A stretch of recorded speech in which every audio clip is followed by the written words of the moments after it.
మరోవైపు వైసీపీ నేత కాకాణి గోవర్ధన్ రెడ్డి ముఖ్యమంత్రి చంద్రబాబును దుర్భాషలాడటం తీవ్ర దుమారం రేపుతోంది. సీఎం ఎమ్మెల్యే సోమిరెడ్డి చంద్రమోహన్ రెడ్డిపై పరుష పదజాలంతో మాట్లాడారు. కండిషన్ బెయిల్ పై ఉన్న ఆయన ఇలాంటి వ్యాఖ్యలు చేయడం తీవ్ర విమర్శలకు తావిస్తోంది. కాకాణి వివాదాస్పద వ్యాఖ్యలపై టీడీపీ నేత ఫిర్యాదు మేరకు కేసు నమోదైనట్లు తెలుస్తోంది.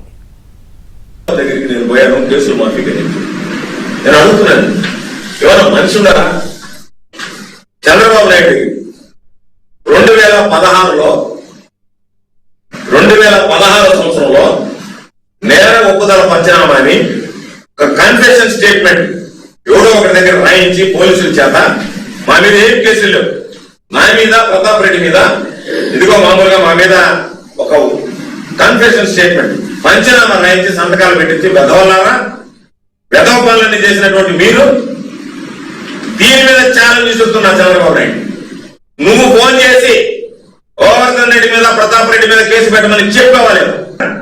నేను కూడా ప్రమాణం చేస్తాను, ఇలాంటి పెదవుల దగ్గరకు వచ్చి ప్రమాణం చేయి ఎప్పుడు కూడా సాయం అడిగేటువంటి పరిస్థితి లేదని చెప్పి ప్రమాణం చేస్తాను. ఎమ్మెల్యే ముఖ్యమంత్రి పోవడం తప్పలేదు, కానీ ఇటువంటి ఏదో ముఖ్యమంత్రి ముఖం చూడలేకపోవాలంటే నా పాట ఉందని కానీ లేదా ఒక్క రూపాయలు ఎక్కువ రమణ చంద్రబాబు నాయుడు నీతి నిజాయితీగా ఖర్జూర్ నాయుడికే పుట్టుంటే చంద్రబాబు నాయుడు వచ్చి మాట్లాడాలి. ఊరికే మాట్లాడేయకూడదు కాదు. నేను అడుగుతున్నా, నీతి నిజాయితీగా ఖర్జూర్ నాయుడు పుట్టినటువంటి వాడైతే చంద్రబాబు నాయుడు వచ్చి మాట్లాడాలి.